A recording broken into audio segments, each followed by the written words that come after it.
বিরোধী নেতা কর্মীদের উদ্দেশ্যে উদয়ন গুহর বিতর্কিত মন্তব্য নতুন কিছু নয়। গত বেশ কয়েকদিন ধরে তার সাক্ষী থেকেছে রাজ্যের মানুষ। এবার হুলিয়াজারির নিদান হাঁকলেন।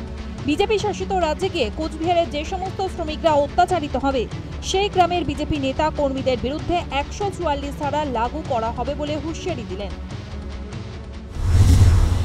বাঙালির ওপর অত্যাচার আমি প্রথম বলেছি, যেখানে বাংলার মানুষ অত্যাচারিত হবে, যেখানে আমাদের গ্রামের মানুষ বাইরের রাজ্যে বিজেপি শাসিত রাজ্যে আক্রান্ত হবে, সেই সব গ্রামে হুলিয়া জারি করে দিতে হবে, বিজেপি যাতে ওখানে ঢুকতে না পারে।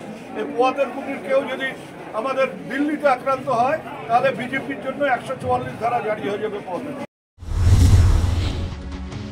উদয়নের এহেন মন্তব্যে রাজ্যের আইন শৃঙ্খলা নিয়ে প্রশ্ন তুলেছে বিজেপি।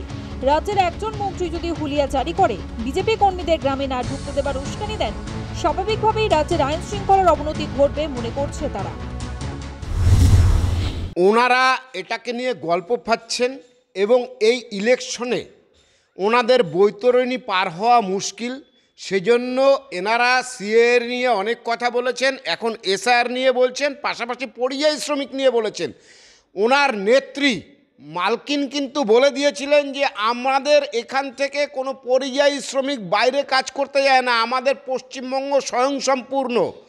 কিন্তু পরবর্তীতে দেখা গেছে কোভিডের সময় এবং ইদানিংকালে দেখা যাচ্ছে যে পরিযায়ী শ্রমিকে ভিন রাজ্যে যারা কাজ করে পশ্চিমবঙ্গের পরিযায়ী শ্রমিক তারা।